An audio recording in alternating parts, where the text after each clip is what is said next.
김용민의 정치쇼 화요일 4부는 보수의 품격, 할 말은 하는, 나라 걱정하는 돌직구 정정브라더스와 함께하겠습니다. 정두원 전 의원님 어서 오십시오. 네, 안녕하세요. 반갑습니다. 정태근 전 의원님. 예, 안녕하세요. 반갑습니다. 예, 자, 두 분과 함께 또 오늘의 주요 이슈 하나하나 살펴보겠습니다. 두 분의 또 답변 기대하고요. 경찰은 이른바 해경공 김씨 트위터 소유주가 이재명 경기도지사의 부인 김혜경 씨인 것으로 결론을 냈습니다. 이재명 지사는 내 아내가 아니란 증거는 차고 넘친다 이렇게 반박했는데 두 분은 경찰 수사 어떻게 보셨습니까? 경찰이 만약에 틀렸을 경우에 이제 엄청난 타격을 보게 될 거거든요. 예. 그런 걸 감안할 때 경찰 수사가 그렇게 간단하게 하지는 않았을 것 같고 예. 또 이재명 지사 본인 트윗으로 여론조사를 했더니 80%가 경찰을 신뢰한다라고 나왔다는 거 아니에요. 그러니까 일단 경찰이 또 더군다나 여권의 현직 지사인데 그렇게 가볍게 처리를 하지 않았을 것 같아요. 예.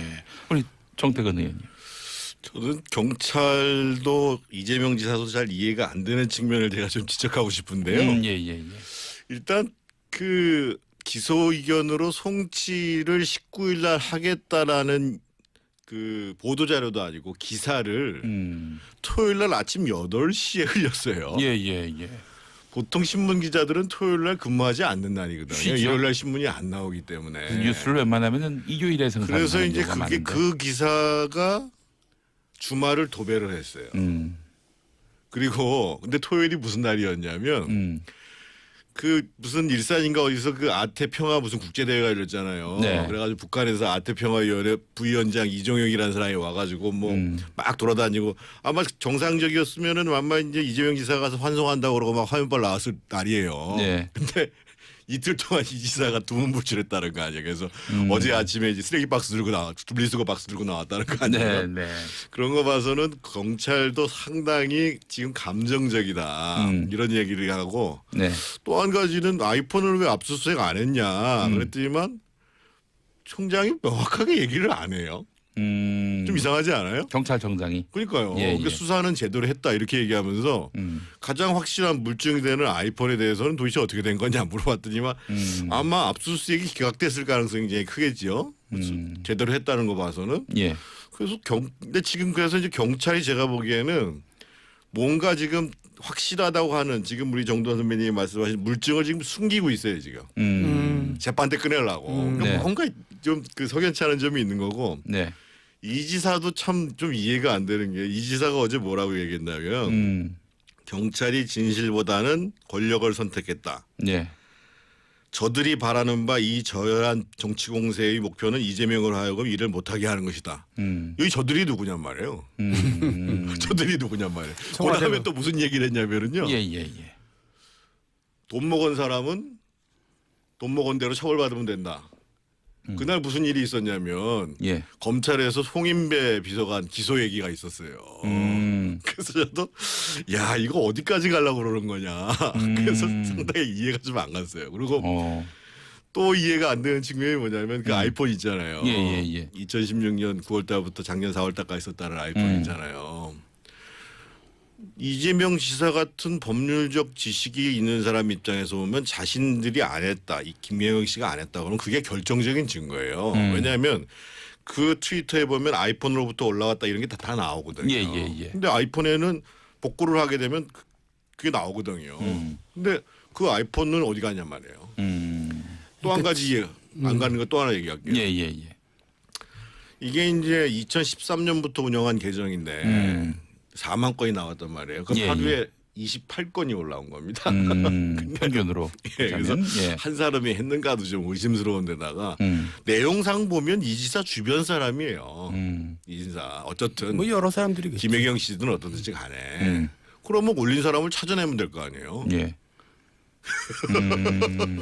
그리고 제가 또 지적하고 싶은 것은 예. 수사 초기에 이 지사가 권력을 향해서 뭔가 이렇게 이제 고개를 숙이는 그런 이제 발언을 했어요. 예. 그러다가 이제 이렇게 딱 정작 이제 기소 단계에 오니까 이 희생양 코스프레를 하면서 권력과 정면으로 대립각을 세우는 예. 그런 자세가로 바뀌었네요. 그러니까 이제 자기한테 확실하게 이제 뭔가 신호가 왔다고 느껴지는 모양이에요. 아직까지는 이른바 스모킹 건은 안 나왔다는 지적도 있는데 어떻게 보시는지요? 그러니까 아까 얘기했잖아요. 한글로 하자고 결정적 증거라고 하면 되지 뭐 스모킹 건이라고 어제 이정열 판사까지 나와가지고 스모킹 건이라고 하면 좀 멋있나요? 아니 멋있습니다. 그것보다도 아까 정태근 의원이 얘기한 얘기가 그렇듯한데 그러니까 이 지사가 워낙 법조인이고 워낙 또 대응을 지금까지 잘해온 셈이잖아요. 여러 가지 의혹에 대해서. 예. 그러니까 뭔가 이제 결정적인 걸 숨기고 있는 게 아닌가 싶어요. 자, 앞으로 검찰 수사가 진행될 텐데 막판 반전 가능성은 어떻게 보십니까? 반전은 별로 확률은 없어 보이는데 만약에 반전이 된다. 네. 그러면 대권 주자로 수직 상승하는 거죠. 그러니까 이번 사건이 사실은 지사직에 영향을 미치지는 않거든요. 네. 지난번에 이제 본인이 허위사실 공표와 관련해 가지고 3건 기소 의견을 송치됐잖아요. 네. 그거는 한 건만 유죄가 나와도 사실은 허위사실 유포는 법정 최하량이 300만 원입니다 벌금. 예, 예. 그러니까 이제 지사직을 상실하게 되는데 배우자나 사무장이나 직계 좀비성 문제는 사실은 그 금품과 관련해서 300만 원 이상 벌금을 받으면 지사직을 상실하는데 이 허위사실은 1,000만 원 받아도 지사직이 상실하지는 않아요. 그런데 예. 이제 이게 정치적인 문제라는 거죠. 그렇죠. 그러니까 예. 문제는 그 이 개정에서 사실은 노무현 대통령부터 시작해 가지고 문재인 후보, 문재인 후보의 아들 그리고 이제 전해철까지 그래서 여권 핵심 그러니까 소위 이제 그래서 언론에서는 영린에 해당한다. 영린 그 용의 비늘이라는 거죠. 영린을 건드렸기 때문에 여기까지 왔다. 뭐 이런 얘기를 하는데 그래서 유죄로 만약에 이게 유죄로 판결이 나면 정치적으로 결별을 하게 되는 거죠. 기본적으로. 그러니까 법적으로는 지사직과 무관하다 하더라도 정치적으로는 거의 그럼요. 식물지사가 돼버리는 거죠. 사상 초유의 일이 발생하는 겁니다. 예. 근데 제가 보기엔 지금 여권에서도 지금 깝깝한 게요. 이재명 지사가 항상 잘 쓰는 단어가 프레임이잖아요. 프레임. 예. 그러니까 이걸 계속 지금 나를 밀고 가려고 하는 밀어내려고 하는 프레임이다. 만약에 이제 그러니까 지금 옛날에는 무슨 탈당한다고 막 주장했던 김진표 의원 같조차도 네.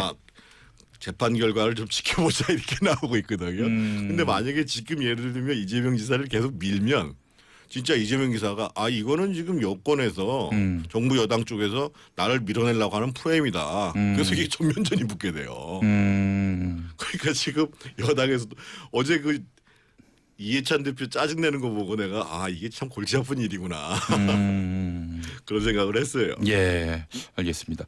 이번 경찰 수사 결과 발표가 그 정치인 이재명에게 뭐 치명적인 결과를 줄 수도 있고 결정적이죠. 예.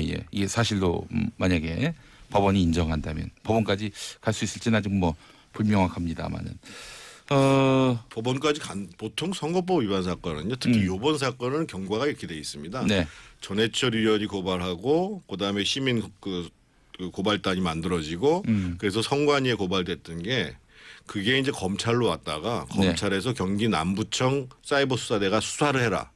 이렇게 지휘한 사건이에요. 예. 그러니까 검찰 원래 선거법 사건이라는 것 자체가 그 수사 단계부터 검찰이 지휘를 한다고 봐야 되고 그리고 이제 기소에 대한 최종적인 결정을 하는 것은 대검에서 합니다. 왜냐하면 이 균형을 맞춰야 되기 때문에 여야 간에 예를 들면 동일한 사건 가지고 이거는 기소하고 저건 기소 안 하면 안 되는 문제가 생기기 때문에 그래서 기소 의견으로 송치했다라는 것은 검찰에서 이제 기소할 테니까 빨리 보내라. 근데 시간이 지금 없잖아요. 지금. 예. 얼마 안 남았잖아요. 예. 한 달 남았네요. 한 달도 안 남았죠. 13일이니까. 알겠습니다. 이재명 지사 사건으로 시작된 여권 분열 보수 야권에게는 호재가 될까요? 호재라기보다는 네. 이 여권이 이제 곤혹스러운 입장인데 예. 이 여권의 분열까지는 갈 거라고 생각하지는 않아요. 왜냐하면 유죄가 확실시되면은 네. 이제 거기에 대해서 뭐 할 말이 있겠어요. 그러니까 야권이 괜히 이걸 가지고 잘못 건드렸다가는 오히려 또 이 정도 수준이겠죠. 저런 사람을 왜 공천했냐. 뭐 이 정도 수준이겠지.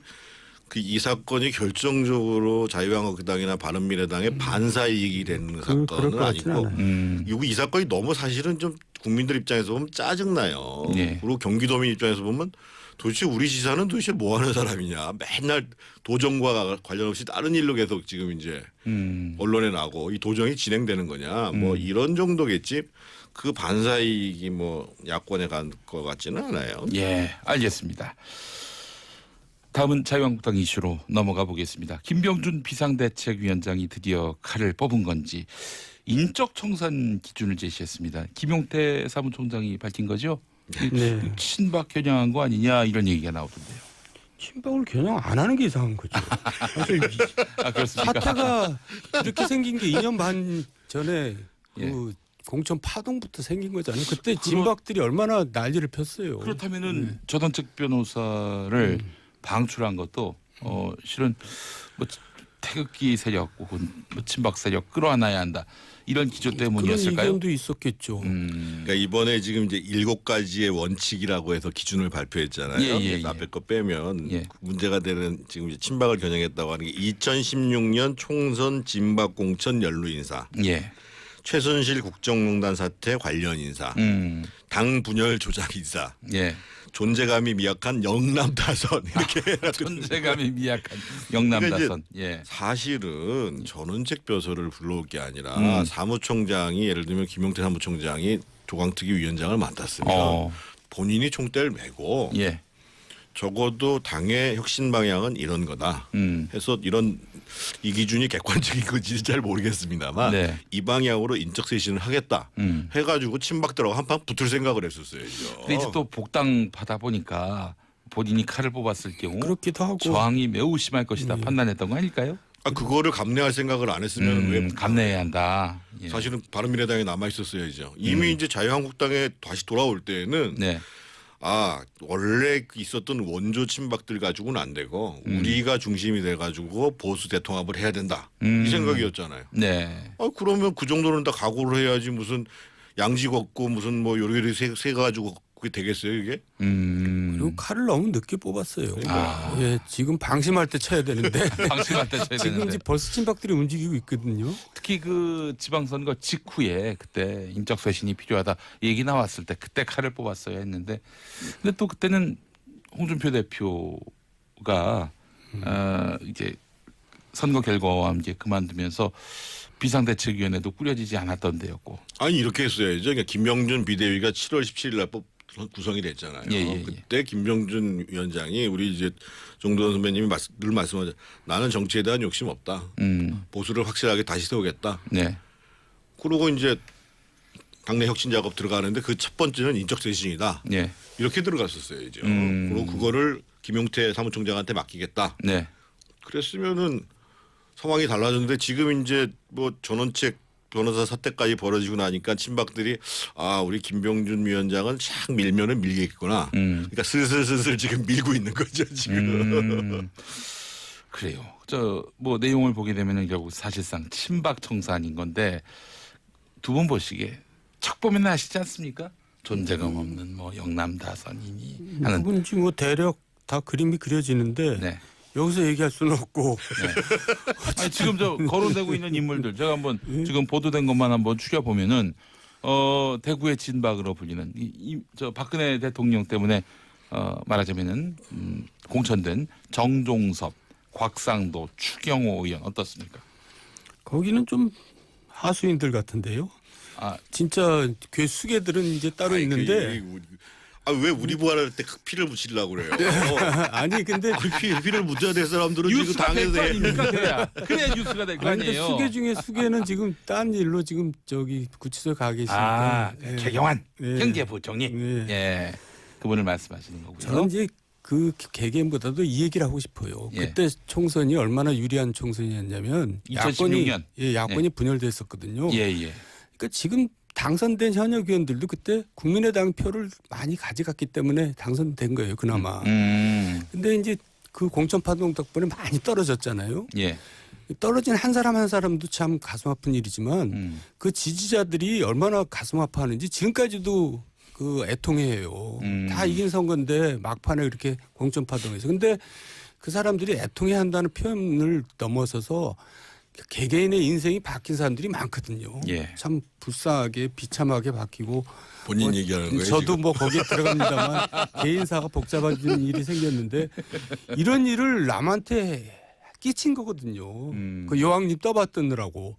그런데 그냥 아무 일도 없었던 짓이 그냥 지나간다. 그런 일은 세상에 없을 것 같아요. 저는 반드시 거기에 대해서는 이번이 아니라도 나중에라도 저는 거기에 대한 응분의 대가를 치른다고 생각해요. 알겠습니다. 대구의 진박으로 불리는 세 분 얘기했었고 경북의 진박으로 불리는 김재원, 이완영, 백승주, 최교일 의원 이분들은 무사하실까요? 거기도 잔챙이 같은데요. 근데 이거를 사실은 하려면은요, 그냥 요런 정도 기준을 가지고는 안 되고 예전에 가장 그 정가의 보도처럼 썼던 게 뭐냐면 지지율이에요. 지지율. 그러니까 이 사람이 다시 재선이 됐으면 좋겠냐 안 됐습니까를 물어봐가지고 거기에 딱 걸리면 그거 가지고 얄짤없이 자르거든요. 근데 그거는 반박을 할 수가 없어요. 근데 요 기준만 가지고 얘기하면 당연히 이제 한참 그 소동이 난다고 봐야죠. 예, 뭐 잔챙이 이런 표현 쓰셨는데 그렇다면은 저 청산하기 좋네요. 좋다니요? 그 잔챙이라고 하면은 뭐 아니죠. 진짜 국민들이 사람 지금 말한 사람들 국민들이 잘 몰라요. 몇 사람 빼놓고는 한두 사람 빼놓고. 진짜 그거는 국민들이 전 변호사가 잘 얘기했잖아요. 한 사람을 날려도 아, 확실히 날렸구나라고 하는 상징성이 있는 상징성 사람을. 있는 한 사람. 그러면 최경환 의원이 가장 유력하다. 아니 거기는 뭐 자동적으로 그렇게 처리가 된 거니까. 네. 그거 말고 요새 이제 갑자기 고개 쳐들고 막 소리 지르는 사람들이 있어요. 예. 반문연대 한다 그러고. 예. 그 사람들이 주인공들이죠. 갑자기 반문전대가 나오고 그런지 몰라요. 이제 자기네들이 한 일을 흐리려고 이제 문재인 대통령 끌고 들어가는 거죠. 그렇군요. 반문연대 누가 있나 한번 찾아보겠습니다. 그래요. 정우택 의원도 정우택 의원 아니군요. 예. 이분은 또 잘못됐다고 얘기하신 분이니까요. 예. 그래요. 알겠습니다. 뭐 찾아보면 나오겠죠. 예. 지금 잘 못 찾아가지고 시간상 제가 저도 얘기하고 싶어 죽겠어요. 좀 얘기하시죠 그러면 좀. 아이고 진짜 알겠습니다. 자, 반문연대 지금 주목받고 있는 그런 형국이고요. 예, 이분들 자기들의 어떤 과거의 잘못들을 감추기 위해서 괜히 문재인 대통령 들먹이면서 윤상현 의원 맞습니까? 뭐 하여간 다 여러 사람이 요새 반문연대 다 얘기하더라고요. 예. 알겠습니다. 왜냐면 그 사람들이 저를 또 찾아오더라고요. 왜요? 방송에서 이제 제가 이렇게 얘기하면 아무래도 피해가 가니까 예. 제가 뭐 그런 뜻이겠죠. 좀 조용히 좀 해달라고. 조용히 좀 해달라. 이 미묘한 시기에. 그래서 예. 차라도 얻어먹었기 때문에 제가 이제 말을 못하겠네요. 알겠습니다. 차 한 잔에 넘어가시는 네. 정두원 의원님. 예, 알겠습니다. 김병준 위원장이 자유한국당의 새로운 경제 기조라면서 아이노믹스를 들고 나왔는데 아이는 뭐의 아이입니까? 그러니까 각자 아이.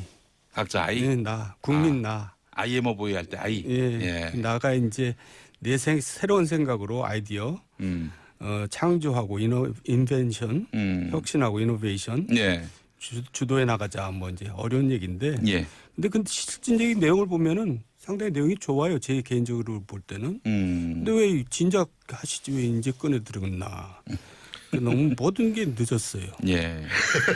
모든 게 늦었다. 그러니까 한마디로 이제 그 자율 창의 정신에 기초한 자유시장 경제를 추구하겠다. 그러면서 공공 부분의 비대화를 막겠다. 네. 그리고 국가의 시장 간섭을 막겠다. 이런 내용이거든요. 그래서 보수 정치 세력이 채택할 수 있는 경제 정책이 있고 어떻든 이 문제와 관련해서 이제 소득주도 성장 정책과 관련해서 한번 치열하게 논쟁을 해야 되는데 요 단계 가지고는 안 되고 요거를 좀 더 구체화시켜야 돼요. 그러니까 지난번에 그 김성태 대표가 이제 무슨 한 놈만 편다고 그러는데 한 가지라도 이 보수답게 유능한 정책이다. 라는 부분들을 확실하게 해줘야 되거든요. 그러니까 예를 들면 지금 이제 굉장히 걱정하는 게 내년에 이제 그 최저임금이 이제 올라가면 2년 사이에 한 29% 30%가 올라가가지고 정말 일자리가 많이 줄을 거라고 얘기하거든요. 근데 우리가 조금 나라에서 사실은 지역별 업종별 임금을 차별하는 게 굉장히 어려워요. 그런 정책들을 구체적으로 만들어서 들이밀고 그걸 냈어요. 예. 지역별, 산업별, 직종별로 그 분권화하자. 최저임금. 그러니까 그걸 방안을 내야 된다. 이거 방안. 예.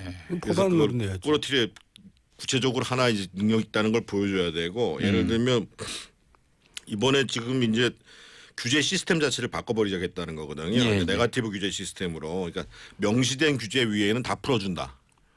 이런 방식으로 이제 바꾼다 이런 거거든요. 예, 예. 그래서 어떻든 저는 그 지금은 어떻든 뭐 예산안 심사가 주요할 시기인데 이게 끝나고 나면 자유한국당 내에서 그 경제 선수라고 하는 사람들이 예. 개별 몇 가지 분야로 구체화시켜 가지고 민주당 보러 토론해 보자. 그래서 사실 이런 거를 좀 방송에서도 받아주고 그러면 좋죠. 예. 그렇게 정책적으로 우리가 너희들보다 유능하다 이렇게 드러내는 것이 야당의 투쟁 방식으로 가장 적절하지 않을까 싶은데 말이죠. 근데 이제 내용보다도 메신저가 중요하거든요. 메신저. 누가 얘기하느냐. 예, 그러니까 예, 이제 예. 김병준 위원장이 초창기에 얘기를 했으면 이게 굉장히 마이크가 크게 들렸죠. 근데 지금은 잘 안 들려요. 이제 많이 권위가 떨어지고 신뢰가 떨어졌어요. 넉 달 만에 간신히 만들어낸 건데 초창기에 준비가 안 돼 있는데 어떻게? 왜요? 준비가 돼 있었죠. 근데 그냥 끌다가 눈치 보다 이렇게 된 거죠. 아 그래요. 그러니까 전원책 보수는 야당을 떠나가지고요. 예. 보수 정당은 약간 때가 묻더라도 아 역시 당신들이 좀 유능해, 실용적이야, 예. 현실적이야 이런 거를 보여주는 게 사실은 보수예요. 거기서 이제 실력을 보여주는 것으로서 아 뭔가 마음에는 안 들어도 그래도 당신들이 집권하면 우리가 좀 생활이 나아지고 뭐 좀 안심할 수 있어. 예. 이런 걸 보여줘야 돼요. 예. 그 전원책 변호사가 새로운 보수 건설을 위한 포럼 형태의 네트워크를 만들겠다 이렇게 발표했는데 신당 창당 의지도 밝혔어요. 그런데 전원책 변호사 따라서 신당 따라갈 사람이 있을까? 제가 이분한테 죄송하지만 예. 택도 안 되는 얘기를 하고 계신 거예요. 그러니까 이미 비박계들이 나갔다 들어왔잖아요. 예, 예, 예. 인대로 마당에 그런 마당에 누가 나가겠어요. 그리고 전원책 보고 누가 나가겠어요. 예, 그렇죠. 누굴 보고 나가려면 그 사람이 나를 당선시켜 줄 수 있는 힘이 있어야지 그 사람 보고 나가는 거거든요. 근데 뭐 안철수 대표처럼. 그것도 이제 다 지나간 얘기가 돼버렸지만. 예, 예. 그러니까 정당을 만든다는 거는 우리가 생각보다 어려운 작업이에요. 그러니까 진짜 이 정치권에 보면 정당을 만드는 선수들이 있어요. 근데 예. 예를 들면 이재호 대표 같은 사람도 정당 하나 만들어서 그게 잘 안 돼서 계속 뭐 이름 당명이 뭔지도 모르는 정당을 유지하고 늘 있잖아요. 푸른 한국당 그만두신 다시 것 같은데. 들어갔죠. 다시 들어갔죠. 그러니까 예. 그래서 하여간 전원책 정치를- 변호사가 정당을 만든다는 거는 상당히 무리시라고 봐야 돼요. 예. 정당 어려운 겁니다. 예. 아니 그래도 본인이 정당 정치를 오래 한 분도 아닌데. 3일 하셨대잖아요. 예, 대변인 예. 3일. 그러니까요. 그리고 저기 자유한국당에서 한 뭐 한 달 정도, 한 달하고도 한 3일 정도 하셨는데 상당히 과연 쉽겠는가 하는 그런 의문도 있고요. 근데 전원책 변호사가 어쨌든 뭐 창당의 의지를 밝혔다 하면 어떻게든 정치권에서 역할을 하겠다라는 의지를 표출한 거 아니겠어요? 예, 역할은 다 한 것 같은데요. 이제 역할은 방송에서 다 역할을 이제 하시면 되겠죠. 알겠습니다. 방송에서 하는 것도 정치도 방송에서 할 수 있는 겁니다. 네, 그럼요. 예, 예, 큰 예. 큰 힘의 정치죠. 광의의 정치. 예. 알겠습니다. 자, 보수의 품격까지 함께한 김용민의 정치쇼였습니다. 정두원, 정태근 전 의원님 수고하셨습니다. 예, 고맙습니다. 다음 주에 또 뵙도록 하고요. 자, 저는 내일 아침 10시 5분에 다시 돌아오겠습니다. 자, 수요일 정치쇼도 많이 애청해 주시고요. 팟캐스트를 통해서도 많이 경청해 주시기 바라겠습니다. 자, 내일 다시 오겠습니다. 여러분 안녕.